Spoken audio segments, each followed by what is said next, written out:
10, 9, 8, 7, 6, 5, 4, 3, 2, 1. Good luck, dear runners!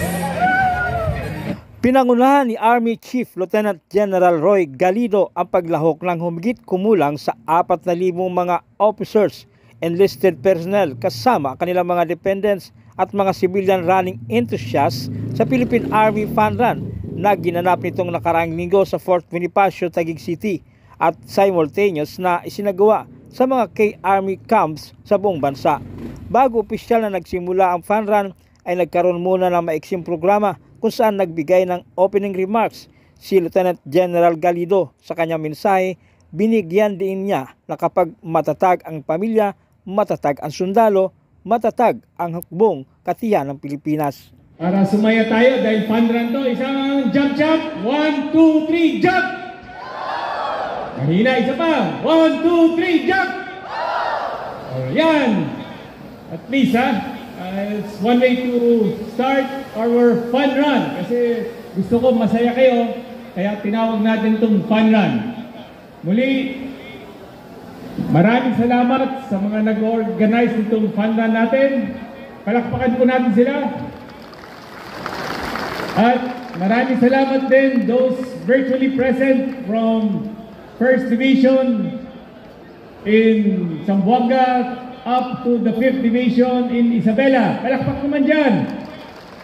Disiplina, nakita natin ito ngayon umaga dahil napakahirap gumising at pag wala tayong disiplina, sigurado wala tayo dito. Pangalawa, healthy lifestyle. Itong event nito manifest a healthy lifestyle. Yung pangatlo, na lagi kong binibigyan importansya, pamilya.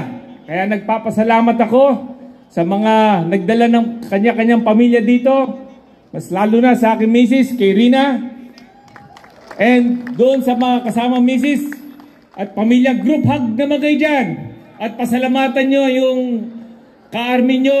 At doon sa ka-army, pasalamat kayo sa miyembro ng pamilya nyo sa pag-iintindi at pag-aruga sa inyo. Dahil pag inalagaan nyo, ka-army nyo, yung miyembro ng army, aalagaan niya ang organisasyon. Ang prinsipyo ko, pag matatag ang ating pamilya, matatag ang sundalo, matatag ang hukbong katiyan ng Pilipinas. So palakpakan natin at pasalamatan natin ang ating mga pamilya. So sa okasyon nito, tatakbo tayo ng masaya. So gusto ko walang malungkot habang tumatakbo.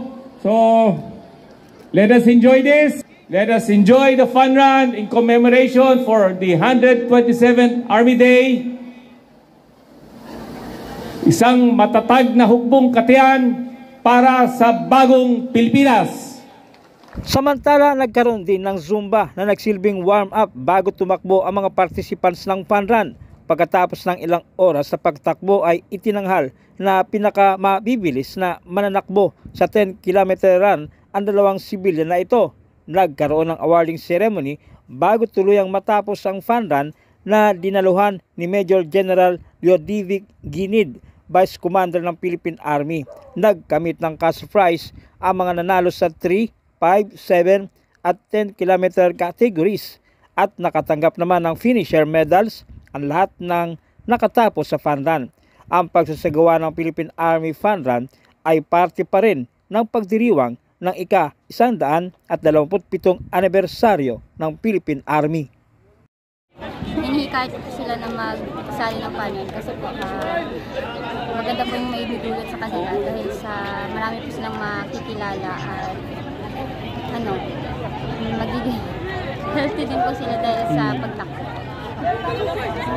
Thank you. Pangalan po nila? Tricia po. Tricia Castañeda Orpad. Masaya po. First time? Opo. Oh, first time mo? First time, first place. Mag-grab lang po kayo ng mga opportunity kasi masaya rin po yung pagsali sa mga ganito. Tsaka enjoy lang po. May gusto kang batiin? Sa mama ko. Ma, champion ako. Thank you. Pangalan mo, sir? Ryan. Okay. Every 100 27th Anniversary Philippine Army. Ang masasabi ko po ay nakakapagod pero masaya. I am Private Charlie Piligan, and 1750 Infantry Philippine Army from 11 Simu Battalion, Seymour Philippine Army. Masabi ko sa nagaganap na pandrang ngayong umaga ay bali sobrang saya po kasi siyempre lahat po ay nakapagtakbo at nagkaroon din ng panibago na naman pang healthy sa buhay at sa sarili. Siyempre kahit tumatakbo kami masaya kasi nagkasama kami lahat. Ang camaraderie at unity ay nananatili po sa aming kasamahan po. At yun lang po at maraming salamat po. Ma'am Sir, ako pala si Corporal Mansano ng 11 Simu Battalion. Napakasaya na mag-join dito sa anniversary fun run ng Philippine Army. Katuwang natin ang ating mga dependents at saka mga civilian entities. Masaya tayong nagsama-sama sa naganap na fun run dito sa Port Bonifacio Headquarters Philippine Army. Kami sa Philippine Army mula Luzon, Visayas, Mindanao. Nakita nyo na pinawisan lahat. Ito ay pagpapatunay na ang inyong Philippine Army ay healthy and strong. Lahat, pati ang aming mga dependents, aming mga kapamilya ay kasama dito sa aming anniversary fun run. Ito ay lahat ng units ng Philippine Army mula Isabela sa Northern Luzon hanggang sa Sorsogon, hanggang sa Samar, sa Visayas, sa Mindanao hanggang so buong bansa natakbo ng Philippine Army. Sir, sa kabuuan ilan po yung mga runners natin? NCR muna. Sa NCR dito pa lang sa sa headquarters ng Philippine Army, nakita nyo kanina siguro mga more than 4,000 na runners. Dito lang sa Bonifacio. Dito lang sa Bonifacio, more than 4,000 runners. Sa nationwide, sir? Sa ilang nationwide, siguro hindi bababa ng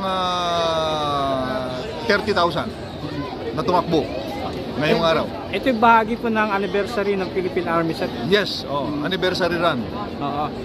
Fun run lang naman.